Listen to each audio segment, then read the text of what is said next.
Bismillahirrahmanirrahim. Assalamualaikum warahmatullahi wabarakatuh. Perkenalkan, nama saya Ibnu Haldun. Saya dari Universitas Negeri Makassar, Prodi Pendidikan Teknik Elektro.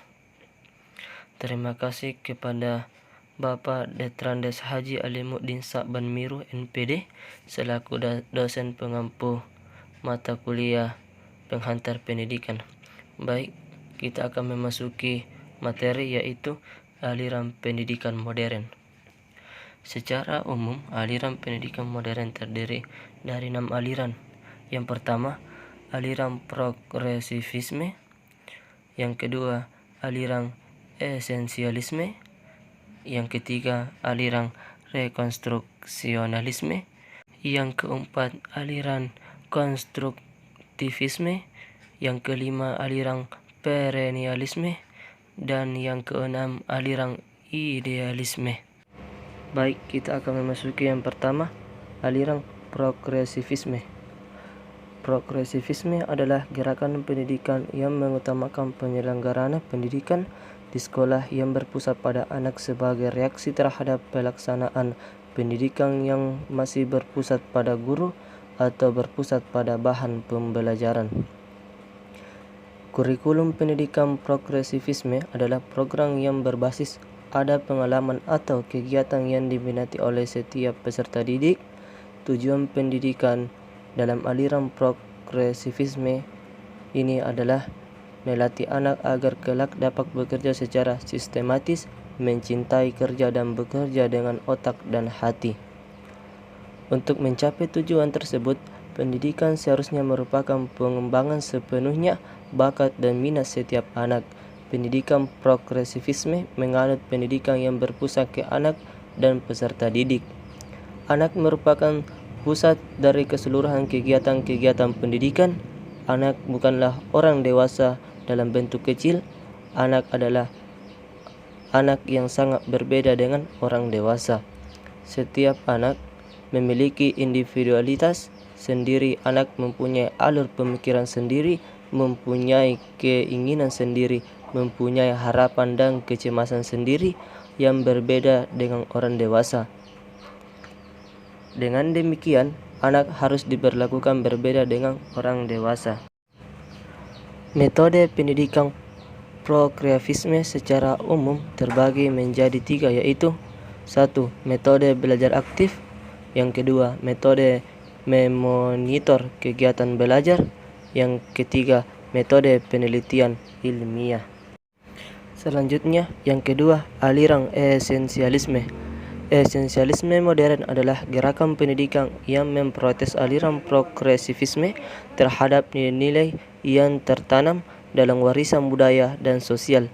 Menurut aliran esensialisme, nilai-nilai yang tertanam dalam budaya sosial dan nilai-nilai kemanusiaan yang terbentuk secara terangsur-angsur melalui kerja karena dalam kurung waktu yang cukup lama dan di dalamnya berakar gagasan dan cita-cita yang telah teruji.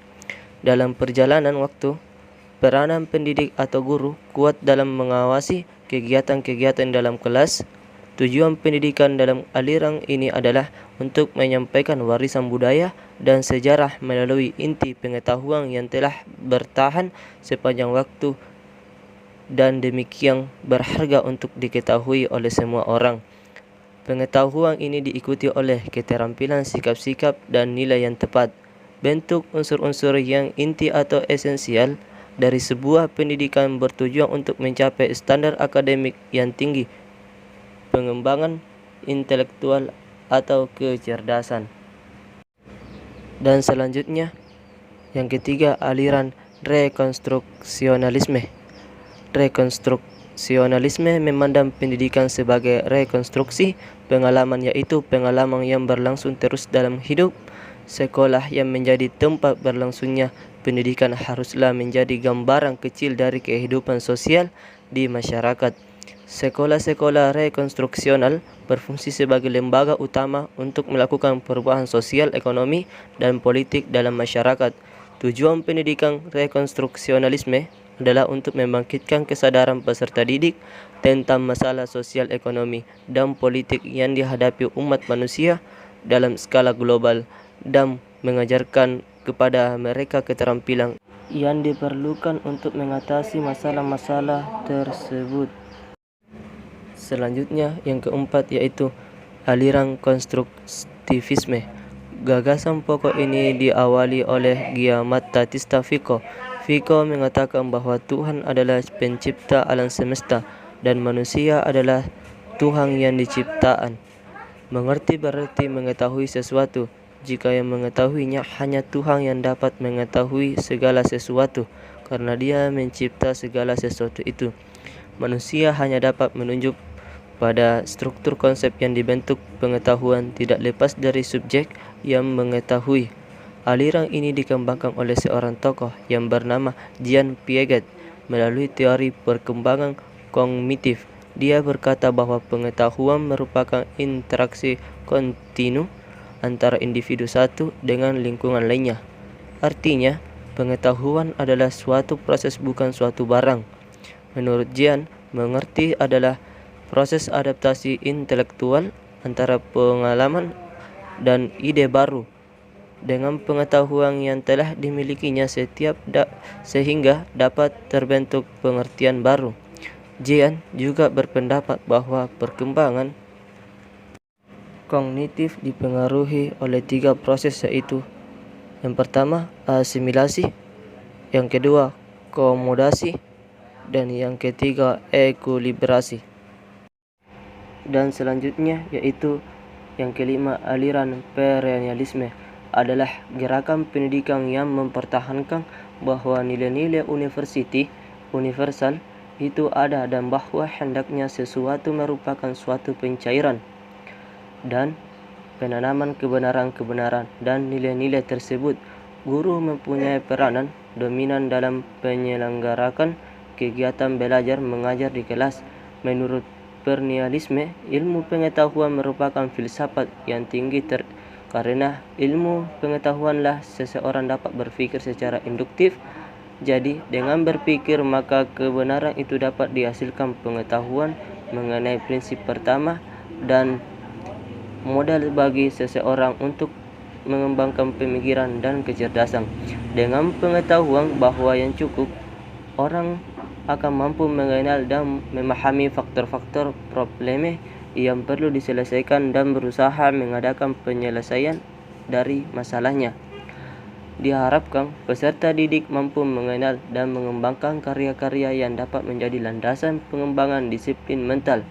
Karya-karya ini merupakan buah pikiran besar pada masa lampau. Berbagai pikiran mereka yang oleh zaman telah dicatat menonjol seperti bahasa, sastra, sejarah, filsafat, politik, ekonomi, matematika, ilmu pengetahuan alam, dan lain-lainnya, telah banyak memberikan sumbangan pada perkembangan zaman dulu. Tokoh perkembangan aliran ini adalah Plato, Aristoteles, dan Thomas Aquino. Perennialisme memandang bahwa kepercayaan aksiomatis zaman kuno dan abad pertengahan perlu dijadikan dasar pendidikan sekarang. Pandangan aliran ini tentang pendidikan adalah belajar untuk berpikir. Oleh karena itu, peserta didik harus dibiasakan untuk berlatih berpikir sejak dini. Pada dasarnya, peserta didik perlu diberi kecakapan dasar seperti membaca, menulis, dan berhitung. Selanjutnya, perlu dilatih pula kemampuan yang telah tinggi seperti berlogika, retorika, bahasa, serta meneliti. Dan yang terakhir yaitu yang keenam, aliran idealisme. Aliran ini merupakan suatu aliran ilmu filsafat yang menanggungkan jiwa. Menurutnya, jiwa adalah gambaran asli yang semata-mata bersifat rohani dan terletak di antara gambaran asli atau cita dengan bayangan dunia yang ditangkap oleh panca indera. Pertemuan antara jiwa dan cita menghadirkan suatu angan-angan, yaitu dunia ide.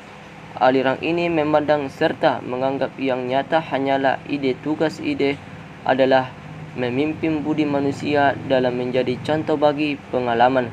Siapa saja yang telah menguasai ide, ia akan mengetahui jalan yang pasti sehingga dapat menggunakan sebagai alat untuk mengukur, mengklasifikasikan, dan menilai segala sesuatu yang dialami. Para peserta didik yang menikmati pendidikan aliran idealisme secara gencara-gencara diajarkan memperoleh pendidikan pembelajaran secara khusus sebab pendekatan dipandang sebagai cara yang sangat penting. Para pendidik tidak boleh berhenti di tengah pengkelasan peserta didik. Seorang guru mesti masuk dalam pemikiran teradalah peserta didik sehingga kalau perlu berkumpul antara muncul atas karakter letak kecil yang tidak banyak bermakna. Pola pendidikan yang diajarkan filsafat idealisme berpusat pada idealisme pengajaran, tidak sepenuhnya berpusat pada peserta didik atau materi pembelajaran. Bukanlah pula atau masyarakat, melainkan berpusat pada idealisme. Maka tujuan pendidikan menurut paham idealisme terbagi menjadi 3 hal. Yang pertama, tujuan untuk individual, dan yang kedua tujuan untuk masyarakat, dan yang terakhir yang ketiga tujuan campuran antara keduanya. Baik, itulah dari tadi sedikit materi yang saya bawakan. Apabila ada kesalahan mohon dimaafkan, dan saya akhiri dengan wabillahi taufik wal hidayah. Assalamualaikum warahmatullahi wabarakatuh.